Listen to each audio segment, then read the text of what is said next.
William, vamos chamar o Felipe Nunes, que é cientista político e diretor da Quest Pesquisa. Bom dia, Felipe. Seja bem-vindo ao ICL Primeira Edição. 2 atleticanos, hein? Olha, Galo e Galo. Isso! E a Galo. Bom dia, um prazer estar aqui com vocês. Obrigado pelo convite mais uma vez. Felipe, será que essas imagens e o barulho todo pela divulgação que foi feita ontem podem interferir na imagem do presidente Lula? Olha, eu acho que isso depende muito da maneira como essa narrativa vai ser controlada, da maneira como a gente vai encontrar, né, essa discussão no mundo real. A verdade é que nem todos os assuntos que às vezes estão, né, bombando no jornalismo interessam de fato as pessoas ou chegam na vida das pessoas. Nas pesquisas que nós temos feito, fica muito evidente que a questão econômica ela continua sendo muito mais relevante na vida das pessoas do que qualquer debate institucional ou que diz respeito à postura, seja do presidente, ou mesmo aos atos em relação ao 8 de janeiro. Né? A pesquisa que a gente publicou ontem, a pesquisa Genial Quest, ela mostra que 31% dos brasileiros estão preocupadíssimos com a economia. Eles estão achando que o desemprego vai aumentar, que a inflação vai aumentar, que o poder de compra vai diminuir, e isso é que está, de fato, né, tomando conta das preocupações reais das pessoas. Né? Um outro tema que apareceu na pesquisa, que é muito interessante, é aquela taxação dos importados, né, com menos de $50. Esse é um exemplo claro de como, às vezes, o governo está, né, preocupado demais com um tema, mas as pessoas estão, na verdade, olhando para outro. Né? A repercussão negativa da maneira como o governo lidou com a questão vou chamar de taxação da Shopee, que é como as pessoas estão se referindo ao tema, mostrou aí o desafio que a gente tem quando está olhando para o noticiário, que é de discernir aquilo que é importante para as pessoas e aquilo que às vezes é secundário. Então, eu acho que esse tema é um tema secundário, é isso que eu estou tentando dizer, embora seja importante institucionalmente, mas para as pessoas, os temas quentes são salário mínimo, Bolsa Família, isenção do imposto de renda e por aí vai. Vou aproveitar, Felipe, primeiro um bom dia, é um prazer ter você aqui com a gente, e vou falar um pouquinho mais sobre essa pesquisa. Vou trazer 2 tabelinhas para você e para o Chico conversarem com a gente sobre essa pesquisa que você falou que a Genial Quest realizou no último fim de semana e foi divulgada ontem, que mostrou que a avaliação positiva do governo Lula recuou desde fevereiro e, além disso, a avaliação negativa avançou. A avaliação positiva caiu de 40% para 36%, o regular foi de 24% para 29%, o negativo foi de 20% para 29% também, e o não sabe, não respondeu, de 16% para 6%. A gente tem também como você aprova a forma, como aprova a forma como Lula se comporta como presidente.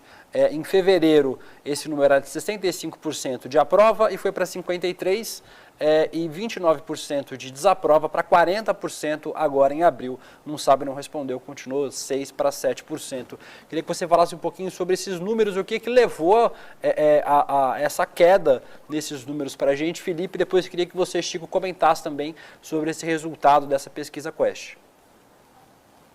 William, o que a gente viu no resultado que foi publicado ontem é o que nós, cientistas políticos, gostamos de chamar de acomodação. Né? O Brasil é um país hoje polarizado, calcificado nas suas preferências políticas. Você tem 2 grupos claramente identificados, o grupo que dá apoio, suporte ao projeto político do presidente Lula, e um outro grupo que é antipetista, que não gosta do projeto do Lula, que não gosta e não se identifica com o movimento que está ali colocado. Né? Então, o que aconteceu de fevereiro para abril foi que os eleitores que votaram em Bolsonaro ou que não tinham votado em ninguém, que ainda não tinham se decidido, tinha um percentual importante, William, 20%, por exemplo, em fevereiro, 16% no total, né? Não sabia ainda avaliar como é que o governo estava. Esses 16 se posicionaram, e muito claramente se posicionaram contra o governo. Quem são esses? São os eleitores que votaram em Bolsonaro, uma parte deles, né, em 2022. Então, isso é uma acomodação. Agora, essa acomodação política, ela tem uma causa, né? E eu diria que a gente tem 3 razões para ela. A primeira, William, é está expressa no gráfico que vocês mesmos mostraram, né? Caiu a aprovação na forma como o Lula está presidindo. Isso é um alerta. O Lula, nos últimos meses, entrou em várias bolas divididas, vou usar aqui uma expressão mais informal. Ele acabou se posicionando em temas como a guerra na Ucrânia, a própria questão da taxação, a discussão sobre PIS/COFINS, ou seja, um monte de temas que geraram uma certa instabilidade na visão das pessoas em relação a como é que está ali o comportamento dele. E isso, como vocês viram aí, fez com que ele perdesse, né, um pedaço importante de aprovação na sua condução da presidência. Mas não é só isso que explica. Tem dois outros fatores importantes. O primeiro, eu não sei se vocês têm esse gráfico preparado, William, mas é o fato de que as pessoas estão vendo muita notícia negativa sobre o governo, né? A taxação da Shopee, tem muita fake news circulando de que o governo vai tirar o Bolsa Família, tem muita discussão sobre né, o fato de que o salário não vai aumentar, ou seja, a oposição tem conseguido emplacar temas importantes negativos, né, contra o governo, enquanto que o governo não está conseguindo fazer isso. E um último tema é a economia, como eu falei. Vamos voltar na tela esses temas, por favor, para a gente dividir com a nossa audiência? Você tem aí, ó. Você pediu, a gente tem esse último A notícia gráfico. mais negativa que você ouviu do lá. governo Lula. Isso. Isso, a gente tem aí a taxação da Shopee. Ó, a gente tem a taxação da Shine Shopee com 16, não faz o que promete, é corrupto 7, vai tirar Bolsa Família Auxílio 4, declarações sobre Sérgio Moro PCC, viagem à China e ele parar de usar o dólar 2, novo salário mínimo 2, postura negativa do presidente 2, e aí com 1 tem nova isenção do imposto de renda, empréstimos de dinheiro para outros, Isso, e legalização do aborto. Aí outras a gente tem 8, não ouviu nenhuma notícia negativa 34 e não respondeu 20, então aí pegou muito mal realmente a taxação da Shine da Shopee e em seguida não faz o que promete e é corrupto, o que tem a ver com o que você falou também, né, que tem essa reação ainda desse espectro político ainda que é muito dividido, né, Felipe? Então, é como se nós vivêssemos, Roberta, William e Chico, um momento de tempestade perfeita. Você tem muita notícia negativa, inclusive várias fake news circulando, né? E as pessoas estão se informando com aquilo. Não é desprezível esse percentual de pessoas que ouviu isso espontaneamente, é bom dizer. Nós não listamos nada disso, a gente perguntou para as pessoas, e elas espontaneamente falaram essas questões, junto com o fato de que elas estão vendo um Lula, né, com um comportamento um pouco mais, digamos, duvidoso, né? Elas não gostam muito como ele está conduzindo alguns temas. E, por fim, a questão econômica. Eu também não sei. Agora eu vou pedir gráfico, eu não sei se vocês têm aí, mas tem um terceiro gráfico, só para terminar a minha primeira análise, que mostra a questão econômica, né? Ou seja, o otimismo com a economia deu uma diminuída. E isso, obviamente, impacta em qualquer governo. Então, é uma combinação de 3 itens: o comportamento do presidente, o volume de notícias negativas e a expectativa em relação à economia que mudou nesses últimos 2 meses. Eu acho que são os principais fatores que explicam essa redução da avaliação do governo Lula nesse momento. Esse último gráfico a gente vai ficar devendo para você, viu, Felipe? A gente só tem esses 3 gráficos, esse terceiro a gente vai ficar devendo. Vai lá, Chico. E vale repetir, né, aquela velha história: é economia, estúpido, é economia.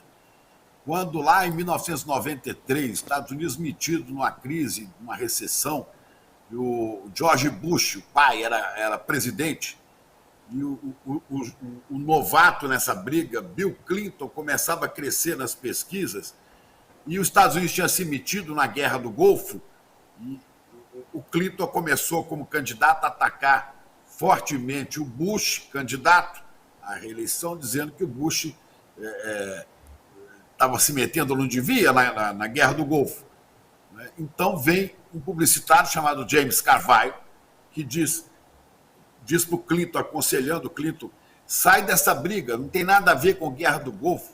O problema desse governo é economia, estúpido, é economia. Presta atenção nela. Parece que repetimos aqui, né? Essa questão toda aí do terrorismo do dia 8, que tem que seguir adiante, né, com as investigações da Polícia Federal, com as punições da justiça, devidas punições, mas o que vai mexer, o que está mexendo com o ânimo das pessoas é a questão do Shopee, é economia, é sempre economia. E não deu tempo ainda também, né, para o governo se mexer muito nisso. E às vezes age de maneira um tanto errática. Né? Mas a hora que tiver resultado da economia para as pessoas, o cenário muda. É isso que as pesquisas mostram? Chico, não, e você foi direto ao ponto, né? Eu vou dar dois exemplos que são ótimos para mim, que exemplificam isso que você acabou de dizer. A gente perguntou para as pessoas o seguinte: você sabia que o governo aprovou um aumento real no salário mínimo? É claro que na pesquisa não disse isso que eu vou dizer agora, mas na comunicação do governo isso devia estar presente. Depois de 7 anos, é a primeira vez que nós vamos ter um aumento real do salário mínimo. Pois bem, Chico, apenas 53% das pessoas disseram que sabiam dessa informação. Mas quando ficam sabendo, 63% aprovam a medida. Ou seja, o governo precisa se concentrar em trabalhar melhor a divulgação de temas como esse. Um segundo tema importante: você sabia que o governo aprovou o aumento do piso do salário dos professores para incentivar a educação, investir em educação? 50%, metade dos brasileiros apenas, Chico, sabe disso. E quando ficam sabendo, 88% aprovam. Ou seja, na hora de escolher os temas para discutir, para defender, porque o governo, governar é fazer escolhas, também na comunicação. Né? Na hora de escolher o que discutir, o que debater, o que pautar, então aí dois temas que tem ainda metade da população que não sabe e que tem alta aprovação, ou seja, tem alto poder de associar ao governo uma imagem positiva com temas que interessam as pessoas e que elas não estão sabendo. Isso vai chegar, viu? Desculpa, eu atropelo aqui porque vai me dando deixas. Isso vai chegar na sua pesquisa, Felipe? As pessoas vão ver isso quando esse dinheiro estiver entrando no bolso. Porque anunciou aumento. Não, a hora que paga, opa, melhorou um pouquinho aqui, melhorou um pouquinho lá. E não adianta a discussão para a opinião pública ao arcabouço fiscal, a âncora, o teto de gastos. Essas imagens que o pessoal do mundo da economia, financeiro, né, do mercado, essas expressões que eles gostam, não dizem nada para a população. Ninguém sabe o que é arcabouço. Né? Ninguém sabe o que isso significa. Há pouco tempo eu estava aqui no ICL vendo a Heloísa Vilela, uma avaliação brilhante de tudo isso, falou: cadê que ninguém explica para o povo o que é, afinal, arcabouço e como que esse negócio mexe com a vida de cada um. Mas aí falha um tanto a comunicação do governo, que eu devia trabalhar isso em peças, né, de explicação publicitárias, que as pessoas entendessem como é que essas coisas mexem com a vida de cada um. Como que os juros do senhor Roberto Campos Neto mexem com a sua e com a minha vida, e com a de todos nós. Né? Roberto Campos Neto, que estava até fora do país agora, né, de certa maneira, agourando, fazendo más previsões da economia brasileira, não ajudando em nada, muito pelo contrário. Ficaria muito bem vestido com a bandeira do Brasil entre esses arruaceiros aí. Porque, ao que parece, o papel da política de juros do Banco Central é sabotar politicamente o governo. Precisamos saber o que é isso. A população precisa saber, primeiro, ver o dinheiro entrando no bolso. E segundo, ver quem é que está conspirando contra os interesses da economia para a maior parte do país. Você não acha que a hora que chegar a economia começar a dar resultado, essa pesquisa não muda? Chico, quando as coisas passam a acontecer na economia, as pessoas percebem de maneira mais objetiva. Né? Mas a gente tem que ser capaz de explicar nesse momento essa queda. Né? Por que o governo estava com uma avaliação melhor do que ela está nesse momento? E um dos itens que a gente identifica é a incapacidade das pessoas de, neste momento, pelo menos neste momento, de compreenderem os temas. Você foi muito feliz em lembrar, Chico, essa questão do arcabouço.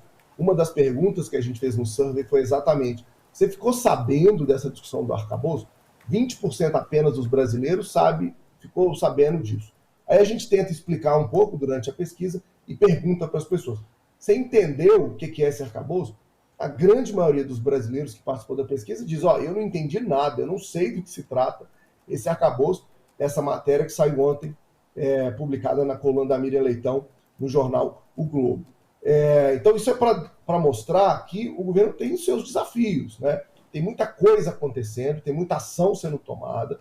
Nesses 100 dias de governo, me parece que a agenda foi muito forte, né? Houve muita manifestação pública do presidente, de agendas, mas nem tudo isso ainda chegou na população. Isso mostra porque que as expectativas, né, de certa maneira, nesse momento, estão frustradas. É impressionante, Chico, Roberto e William. A população está muito ansiosa, cada vez mais ansiosa, e esperando menos, né, dando menos tempo para que as coisas aconteçam. A gente, como pesquisador, tem que alertar isso, embora a gente saiba que ninguém tem passe de mágica e não consegue fazer nada do dia para a noite. Nem varinha mágica, né, Felipe Nunes? Obrigada, um ótimo feriado para você. Obrigado, um prazer estar aqui com vocês, um prazer estar aqui com o Chico, esse atleticano tão ilustre. Parabéns ao ICL aí por ter trazido esse camisa 10. Roberto, William, bom fim de semana para vocês também.